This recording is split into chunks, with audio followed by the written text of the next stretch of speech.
Hi, this is Carrie Hummingbird, and this is the second installment of Embracing Your Crazy.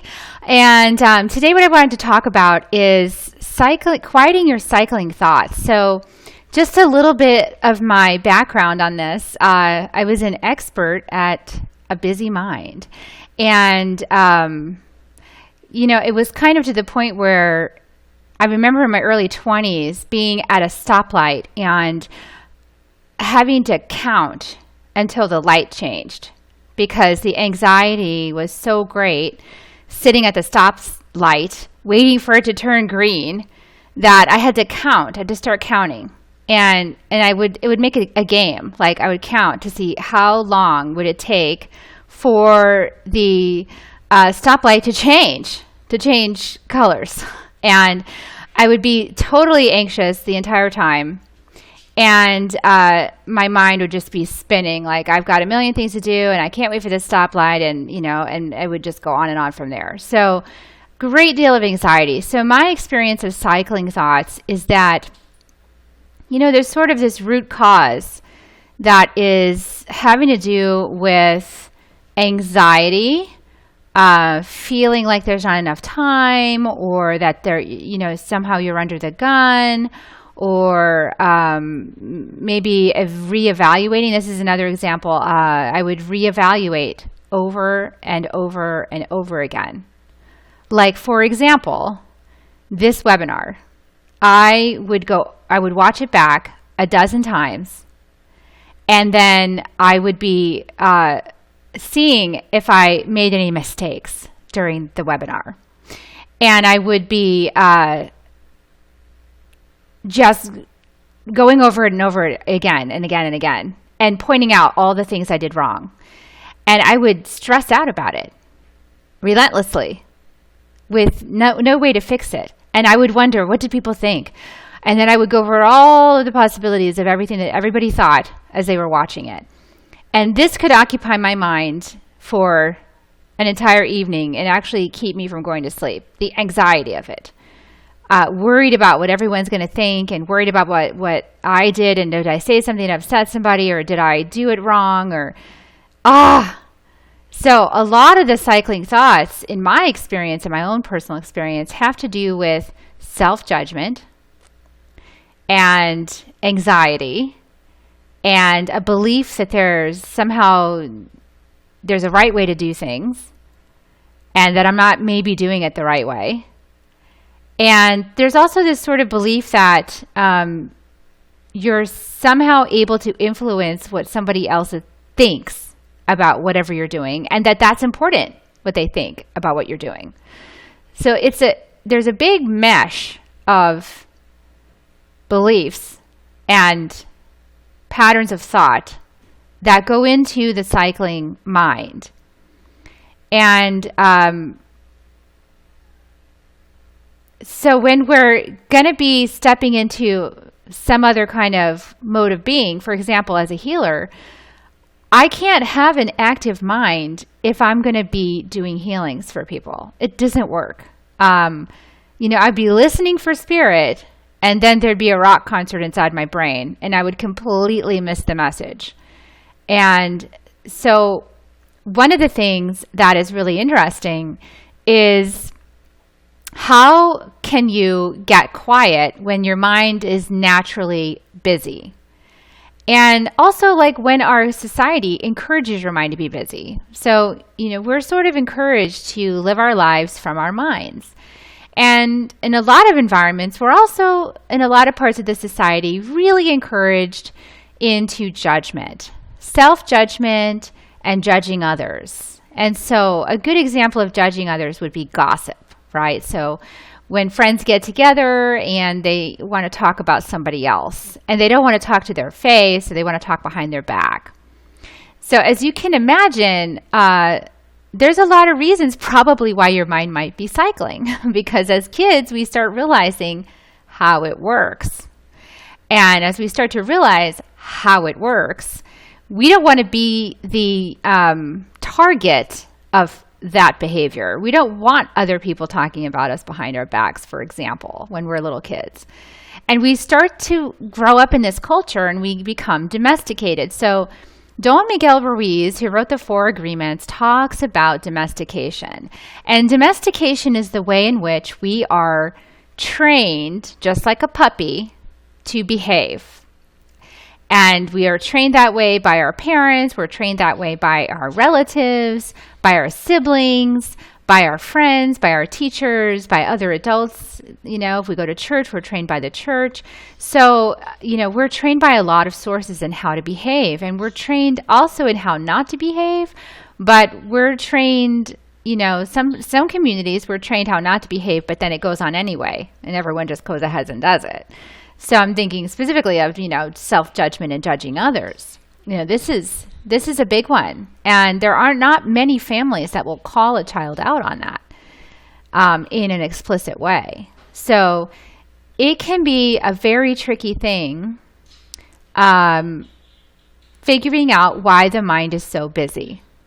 And then starting to dismantle some of those domestications so that you can relax and actually have the thoughts that you're having without stressing out about it. And then you can be quiet and turn it off for a little while without feeling worried that you're not paying attention. So breaking it down, my personal experience with the cycling mind is that there's a feeling that there's a need to be vigilant. And the need to be vigilant has to do with largely being afraid, being worried about being judged, either judging yourself or worried others are going to judge you or you're not going to measure up to some kind of standard that's going on. And so there's this vigilance that starts. And the vigilance looks at every aspect of what you do. And what Don Miguel calls this is the inner judge. So the inner judge is busy figuring out if you are following the rule book or not. And there's a lot of rules in that rule book. That's how we become domesticated. So in terms of the rules in the rule book,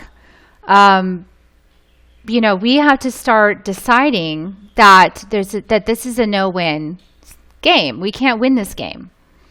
Because what happens in the rule book is that not only are there the rules that your parents put in there, and there's the rules that your friends put in there, and there's the rules that your society put in there. And then there's the rules that your grandparents put in there and rules from their grandparents. And it goes on. And if you start to notice or think about this and for a few minutes, you start to realize that some of those rules conflict one another. So some of the rules in the rule book directly conflict each other, which means no matter what you do, you're breaking a rule. So no matter what you do, the judge has leverage to show you how bad you are because you're breaking one of these rules. How dare you? And you can't win in that scenario. You can't win.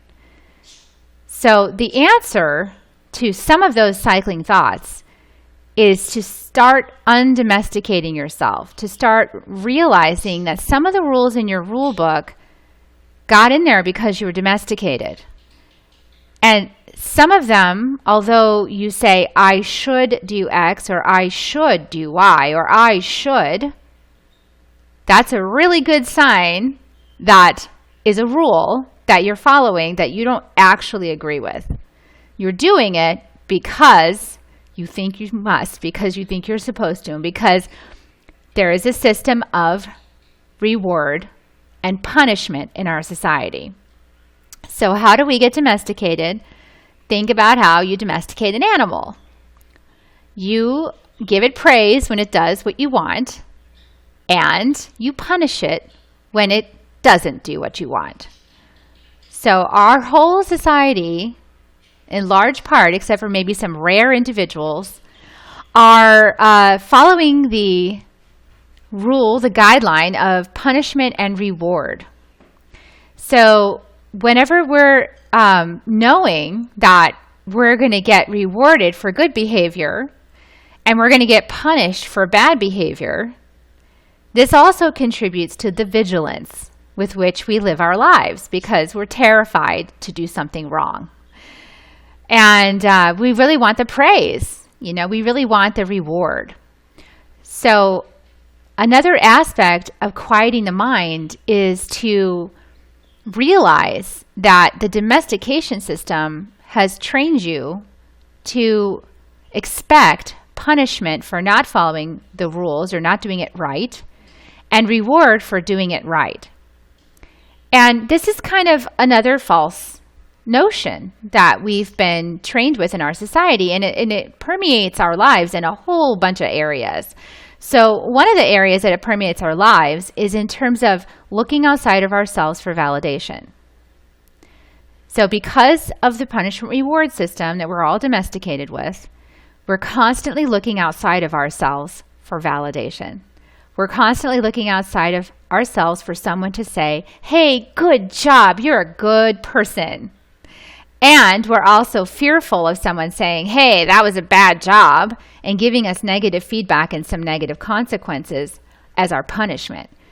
So since we're all domesticated with this system, you can imagine how the ego is on high alert and extremely vigilant to be sure that whatever it's doing it in a way that's going to get a reward and not a punishment.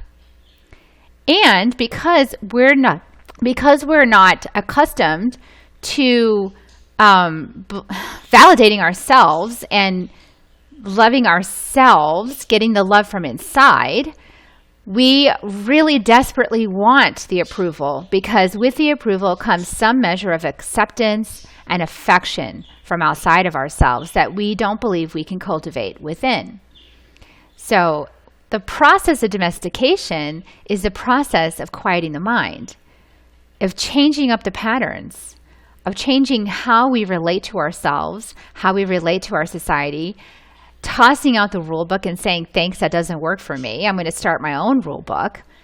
And, deciding that we don't care. We don't care about this rule book anymore. We don't care about what people think anymore. So this is a complex web of the reasons why we might be hypervigilant, and we might be having cycling thoughts, and the anxiety can get pretty big in our society. There's also just the energy of anxiety. So besides our own anxiety and our own problems processing this punishment reward system and watching our own backs, like I don't want to be told I'm bad. Aside from that is just the energy, the overall energy all around us of anxiety, because most of our society is operating within the same paradigm of tail between the legs, super worried about being criticized. Either that or being a bully and going the other way and being like, well, I'm just going to show up really strong and in your face, and I'm going to let you know that you're wrong. And that way I can't be wrong. So we have a subset of the population that uses that as a strategy as well. So when we're dealing with this whole domestication system, of course our minds are cycling. We're trying to figure out how not to get negative feedback.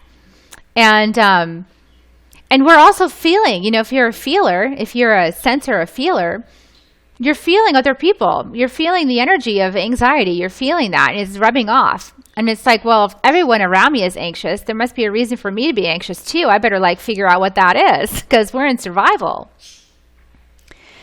So getting down to this. So I remember Alberto Vialdo from the Four Winds is my teacher, who trained me in energy medicine. I remember him saying at one of the first classes that most of our society is in fight or flight, and that animals manage the fight or flight.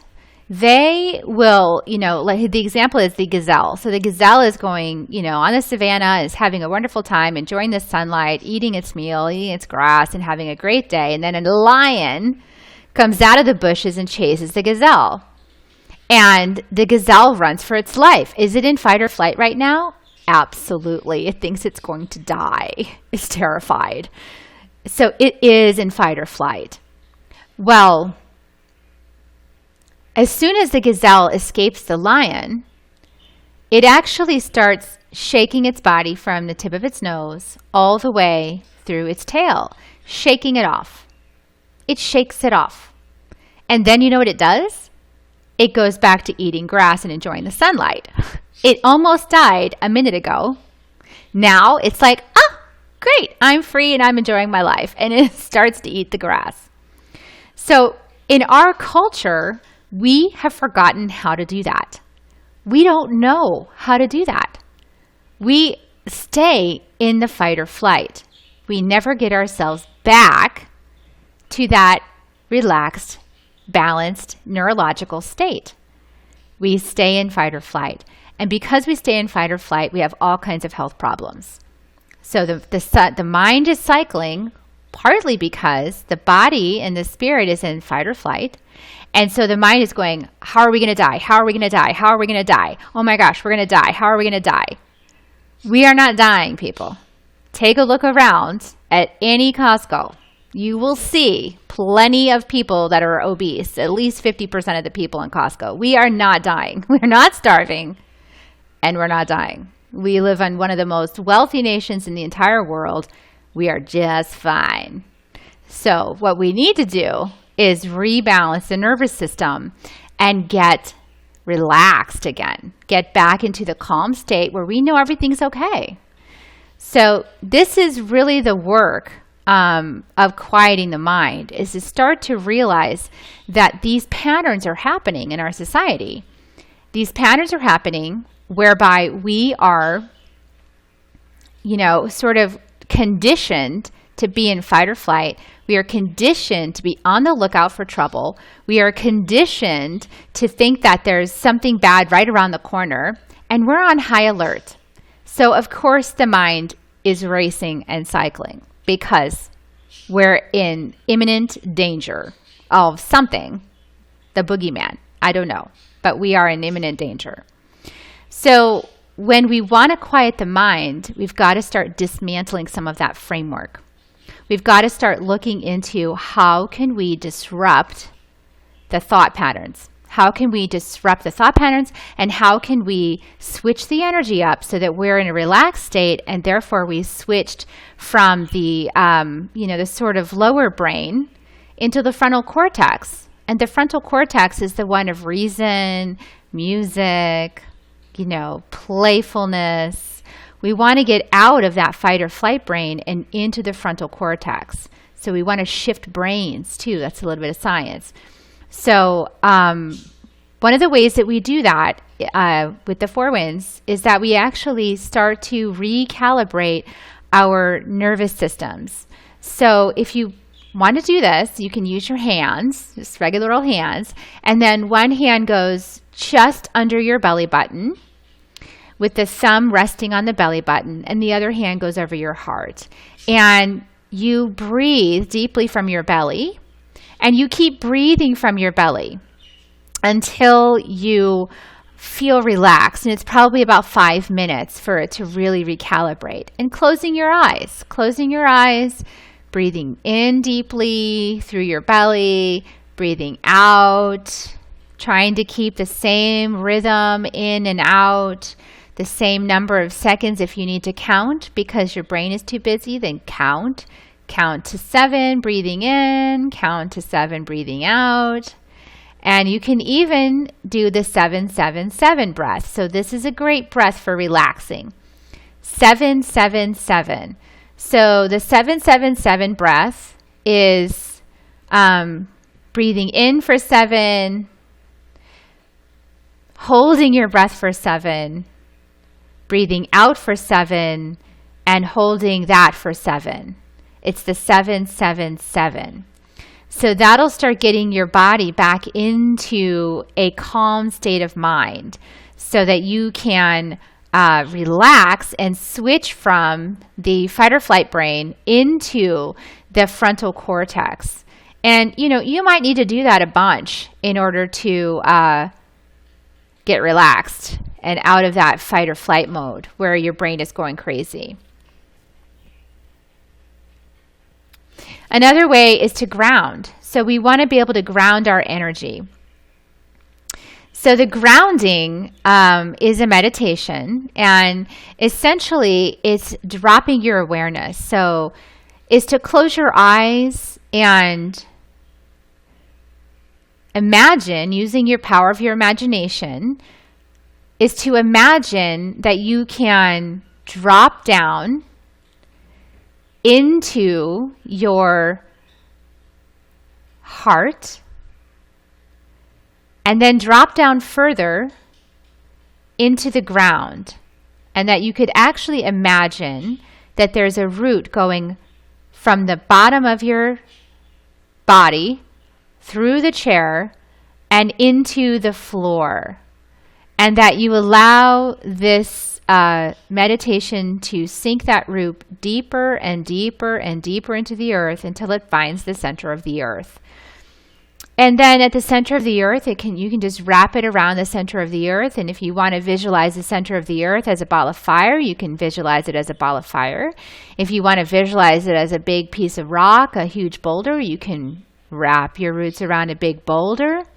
Whatever you like to see down there. And that allows you to ground, because you're putting your attention with your imagination, you're putting your attention down in the ground. And I actually offer my clients a meditation to do this grounding, and it's combined with a shielding exercise. And shielding is another powerful tool.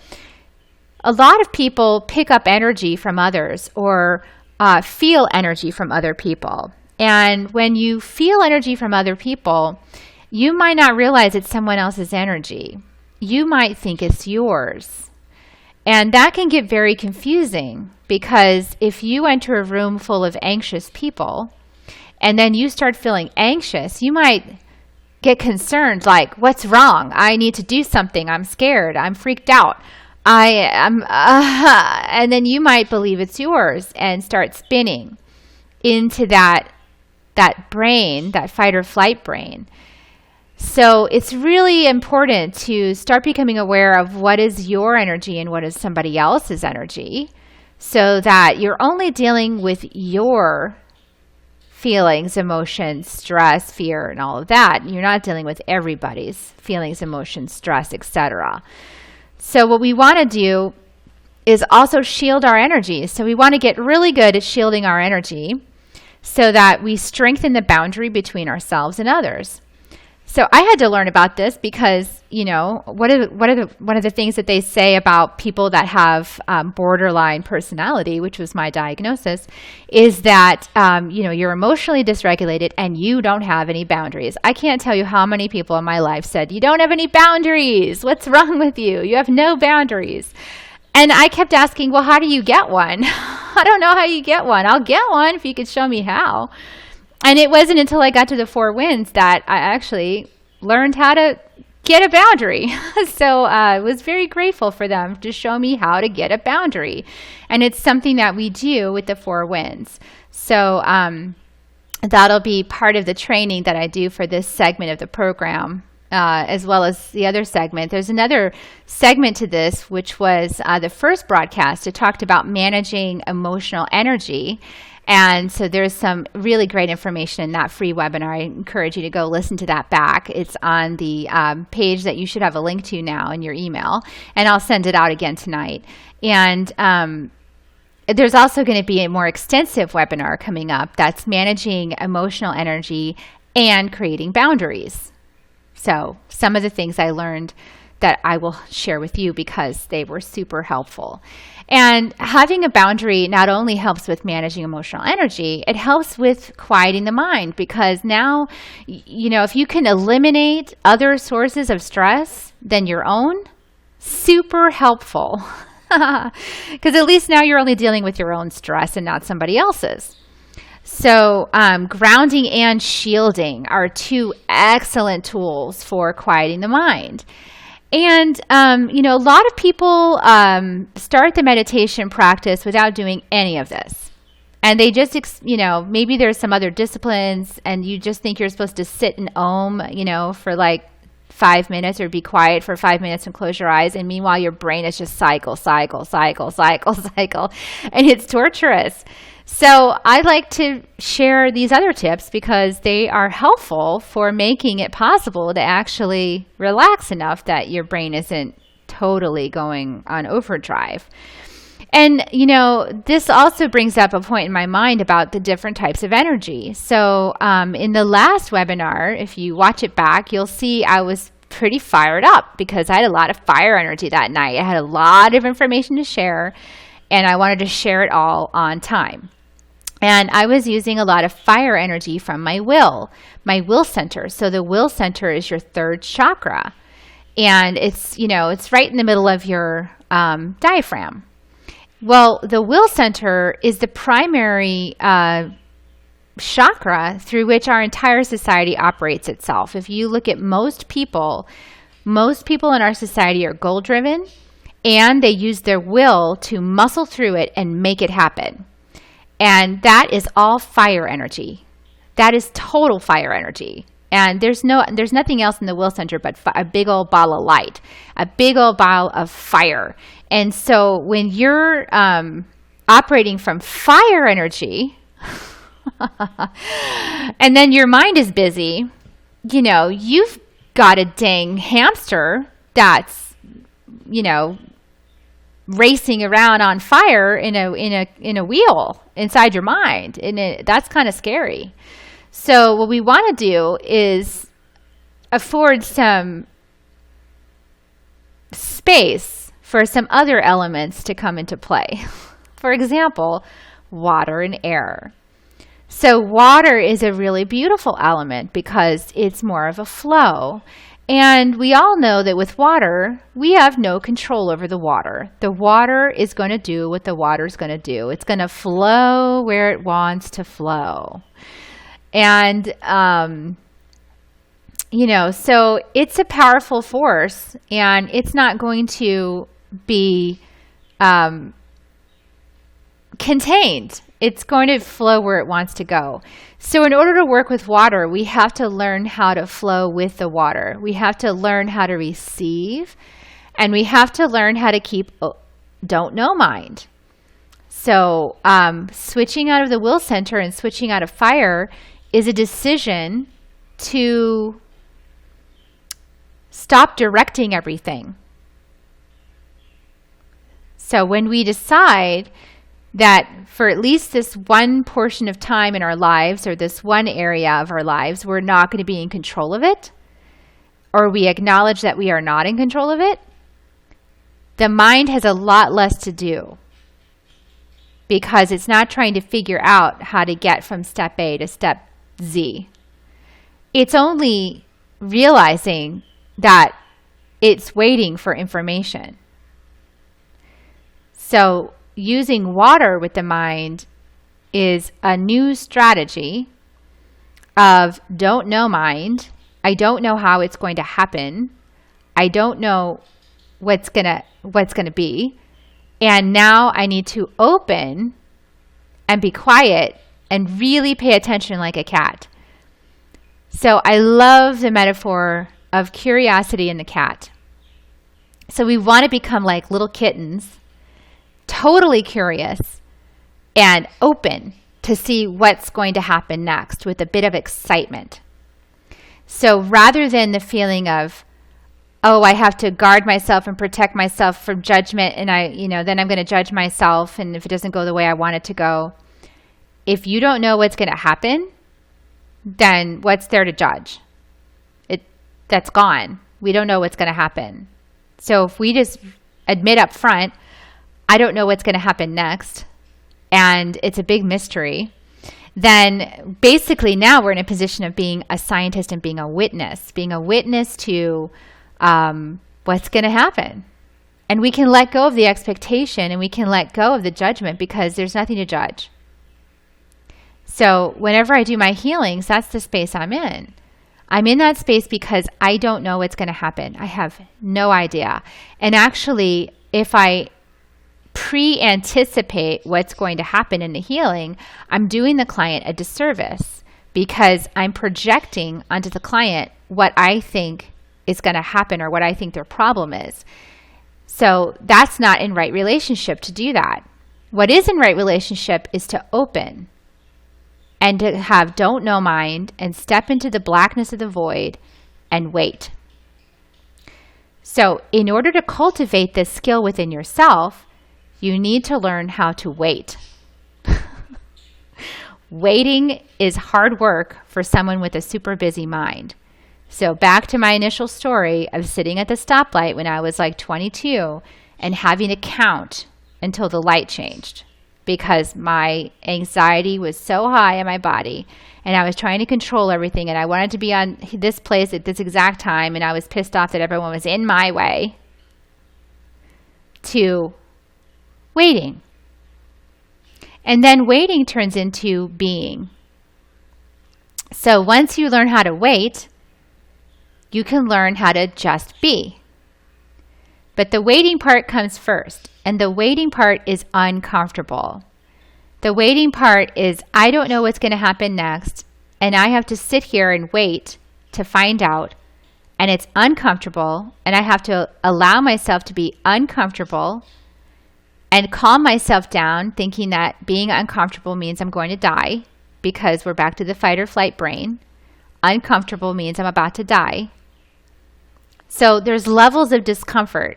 You know, there's a lion is chasing me and going to kill me. Well, there's definitely fight or flight needed there. Let's run like hell. But, you know, I can't get into the movie I want to get into. Not the same thing. I'm going to be 10 minutes late to my appointment. Not the same thing. So ask yourself, when you find yourself in that state, do you want to be there? Is this worth it? Is this life or death? Because honestly, the only time that fight or flight is worth it really is if it's life or death. You are actually going to die. If it's not life or death, do you really want to put your body in a state of that much anxiety? Do you really want to put yourself and all of the, cells of your body through a state of red alert? Consider yourself to be like the Enterprise and you're the captain. Do you really want to put the entire crew on high alert because you're 10 minutes late to an appointment? Consider that the next time that you're feeling that anxiety, and then step into the higher brain. Shift your perspective by doing the 7-7-7 breath, or put your hand over your heart and your hand over your belly if you can have both hands, and calm your nervous system. Or remind yourself, oh, that's right, I'm in fight or flight right now and this is not an emergency. I'm letting that go. And, there's some other options. So sitting through discomfort, I actually had to go into the closet to sit through discomfort, a dark closet. It was really uncomfortable, but I was feeling a great deal of anxiety and panic. And my mind was spinning and telling all kinds of stories, and I was judging myself and, the whole thing, you name it. This was right after my divorce. And I'm feeling like a failure as a mother because my kids are having a horrible time and it's all my fault. And, I'm taking all this responsibility on myself. And my spiritual advisor said, well, the next time you feel that way, go sit in a dark closet and breathe. And just stay in there until it passes. So I thought, okay, I'm going to go do that. And I did. And it was really uncomfortable. But the good news is it passed in about 10 minutes. So it didn't take that long for me to get through it. The fear of sitting through the discomfort was greater than the actual discomfort and how long it took for the discomfort to pass. It really didn't take that long. So I think that in our culture, well, I kind of know that in our culture, we are so afraid of discomfort. We medicate ourselves so that we won't feel uncomfortable. We drink alcohol so that we won't feel uncomfortable. We smoke pot. We do drugs so we won't feel uncomfortable. We have to go to the spa, like once a month because we feel so uncomfortable. We have a lot of little tiny discomforts. It's kind of like the princess and the pea, and so other people in other places in the world have real problems like no food, but we get in fight or flight because we're a little bit uncomfortable. So, honestly, I feel like some of this is just learning how to be uncomfortable, learning how to sit through discomfort and build your discomfort muscles. It's going to be uncomfortable. Yeah, it's going to be uncomfortable some of the time. And then reducing the amount of noise. So if there's too much noise and you're feeling anxious, then reduce the noise. Don't tune into social media for a while. Take a break. Turn off the phone. Turn off the ringer so that you don't hear the text messages and the phones coming in. Take a break. Leave it at home. Go outside in nature. Get away from it. Decide to let it go. Decide that you only care about your health and the state of your own enterprise spaceship, and that you're not going to put your crew on high alert for anything that's not an actual emergency. So I'm going to talk a couple more minutes and I'm going to open it up for questions. So another really good change in perspective is that, that really helped me, is that we are a soul in a body. We are a soul in a body. And this is not the only lifetime that we're ever going to have. As a matter of fact, who knows how many we've had. We're just a soul in a body. So, that right there for me took away so much of the fear because I realized I'm just a soul in a body. And when I talk about what's the I that's upset right now? What's the I that's in fear? Well, it's not my soul because my soul lives on forever. So what's the I that's afraid? Well, it's my little I. It's my ego.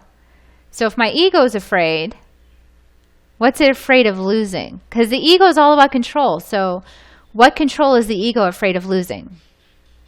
So if the cycling thoughts have to do with a project you're working on, and you're afraid that you're not doing it right, and the ego's really upset, well, what's the ego really upset about? The ego's really upset about somebody doesn't like me and I'm not going to get love. So right there, you stop and you say, okay, ego, you're afraid that no one's going to like you and you're not going to get love. Well, guess what? I like you. I love you. And does anybody else really matter? I'm with you all the time.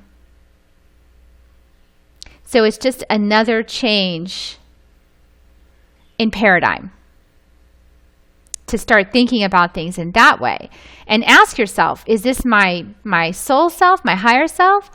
Or is this my little self? Is this my ego self that's really concerned about this right now? And the more you can sit through the discomfort of that, and the more you can be with the discomfort and investigate it, the more you learn about yourself. And as you learn more about yourself, you'll find that the quieting of the mind gets easier and easier and easier and easier. Because you're trusting your higher self, because you're trusting that soul self that says, I love you. You're fine. Nothing's really wrong.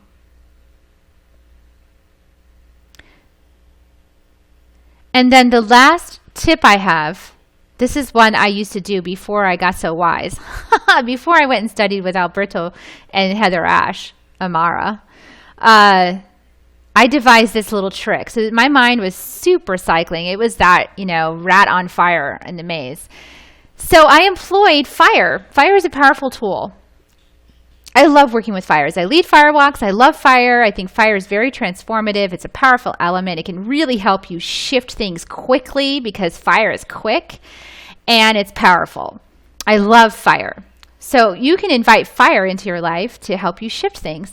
So one of my favorite exercises is to identify the obsessive thought. So this requires some awareness. You've got to figure out, well, what is my obsessive thought that I keep having? What is that?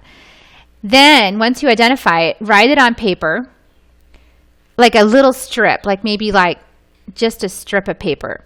Write it on the paper blow into the piece of paper how that obsessive thought makes you feel, and then burn it.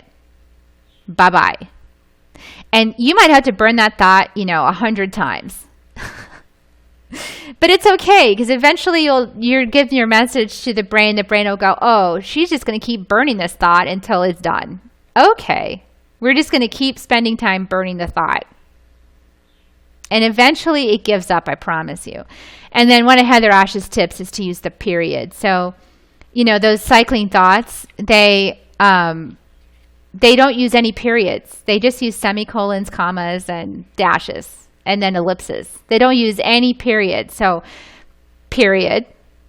The cycle goes, it goes, and you say, period. And then you just keep sooner and sooner. As soon as you detect it, it starts up, period. And you don't allow it to go anywhere. You just decide it's not going to go anywhere. So those are my tips for tonight. And I'm going to have an extended workshop on this coming up. It's part of the Embrace Your Crazy webinar series that is going to be going on. And I'm going to be figuring out my technology even greater before that happens. And we did another experiment tonight, so we'll see how it works out tonight. And then if it doesn't work out so good, then we'll get to figure out another solution. But I am going to open it up right now to Q&A. Q&A session has started. And so if you want to contribute something, you can dial *6 if you're on the phone, or you can click the Q&A button from the toolbar to be added in the queue. So we'll see if anybody has anything to ask. And in the meantime, I want to just say that I am doing the Embrace Your Crazy. Oop. Let's see, I got one here.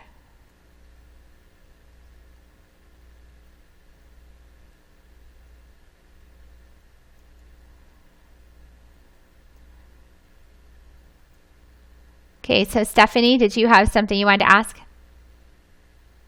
No, I'm actually okay. Okay. It makes sense. I wrote my notes down, and, for me, the timing of the stoplight was timing between green and yellow, but it wasn't waiting for the red to change. A little bit different there. Little games we play to keep the time at stoplights. So the next step is to just be at the stoplight and use it as an opportunity to, quiet the mind even more and be peaceful for a moment. Yes. I think for me, I go for a walk in the morning, and that has actually really, really helped to just, be quiet outside and listen to what's outside and not have any thoughts anywhere, and try to connect with my inner self. And that seems to help quite a bit. So I try to do that at least in the morning and at night every day. That's awesome. Perfect. I love that. I love that you're doing that, and keep on with that. And, the longer we build those muscles, the better we get with this, until the point where the brain, the ego self, just sort of relents. Not that it never goes into that space of busy mind, because my mind can get very busy.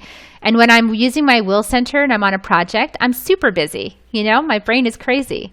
But I have windows of time for that, and then I have windows of time for the mind to be quiet.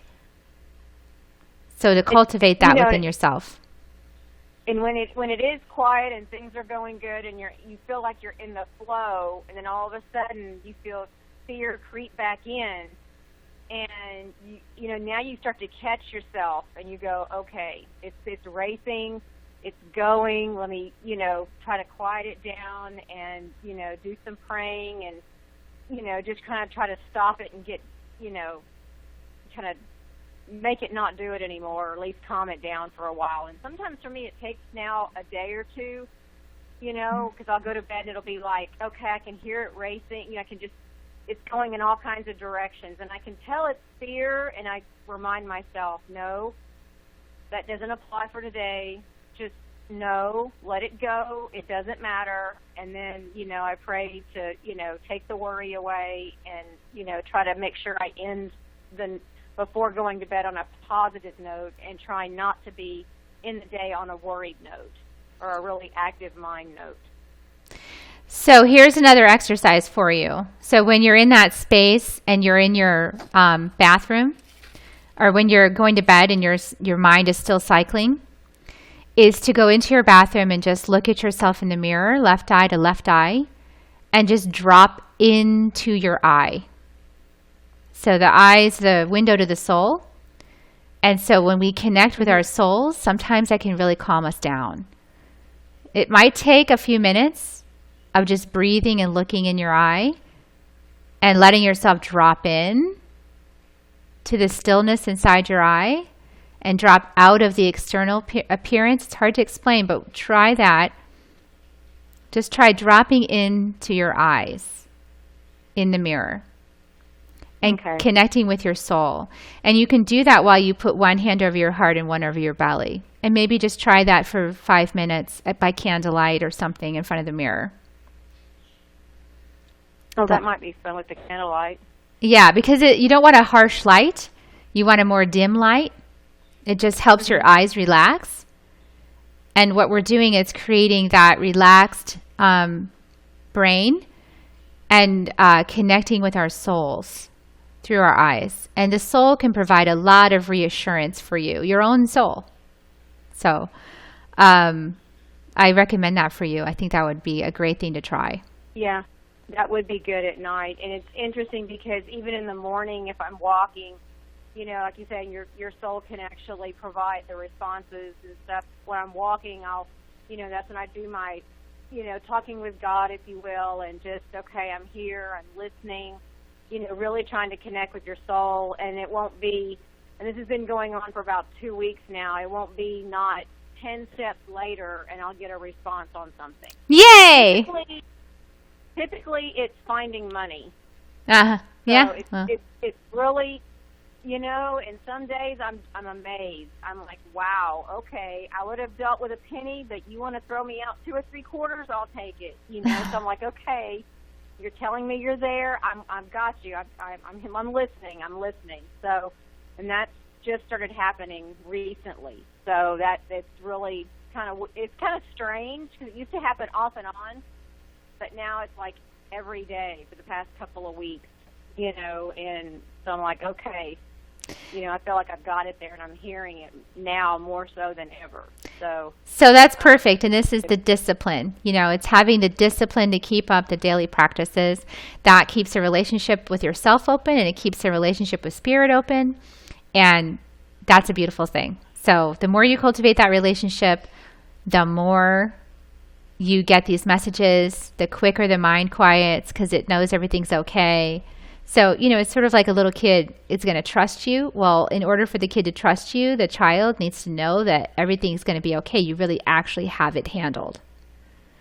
Mm-hmm. So I always tell people to think of a little child, like when their brains are hyperactive and they're afraid and they're fearful, it's probably a little child in there, one of your child selves that's really upset and scared. And so we actually are going to be doing some of that work, I think, in this class. One of the classes in the webinar series, we're going to actually do a child healing over the phone, over the webinar as part of the class. And so that people can experience it. And then, it's something you can take home with you and do it again and again for all of your child selves because there's so many of them, so. Yeah. And you're right. It is the child that's afraid because I started actually, talking and yep, you're not going to steer me in any wrong direction. So it's like I'm, putting my faith and, building that trust and that link that it's nobody else but God and I, and he's not going to steer me wrong. So, yeah, it's that child, finding somebody else that you can trust in and, rely on. And that's just something that's a little bit different that I haven't done before that seems to be happening more and more. So. Good. I look forward to the little child classes. I think those are going to be good and interesting. Yeah. So, okay, well, I'm going to put you back on mute, and then I'm going to tell everybody about the next. Okay. Thanks. Okay, thanks, Stephanie. Appreciate it. You're welcome, Carrie. Thank you. Thank you. Okay, so to wrap this up, I'm offering I've created this Embrace Your Crazy program just because, I decided I was going to embrace my crazy several years ago when I started going to business networking meetings and saying that I was an energy healer. I definitely embraced my crazy. And I'm totally okay with that. So I want to teach others what I learned. How did I learn to do that? How did I learn to go out there and just be authentic and be myself? And so there are 4 classes in this series. It is managing emotional energy and boundaries, quieting the cycling thoughts, unblocking your voice or truth, and receiving help from spirit guides. And so this is what I am offering, and there's 4, you can register for an individual webinar for $75 each, but right now they are on sale for $24.95 through midnight, and then they'll go up to $49.95, which is what they've been at. So today through midnight they'll be $24.95 each, and then the whole series is $297. So if you act by midnight, you'll get it for $99.95. Otherwise it'll go up to $149. So with both of those, you'll get my award-winning memoir, Awakening to Me, where it has tons of tips in there. Like along my journey, as I was encountering all these various things, I was writing my journey as I went along, and I was offering tips for like what was working for me at that stage in my development, what was working for me at that point in my spiritual progress. And so it's filled with that kind of information. It's really handy. You can kind of identify, okay, I'm sort of in this space, and then what's the recommendation? So that is included with both of those packages. If you get the whole series, you also receive a personal belief assessment, and I will go over it with you, which is a 30-minute coaching call. So I'm going to send out an email now with that information on there with a link to this broadcast, and I hope that you join me again, and I hope you sign up for the series, and I look forward to working with all of you, and have a great night. Thank you for tuning in, and we'll talk to you very soon. Bye.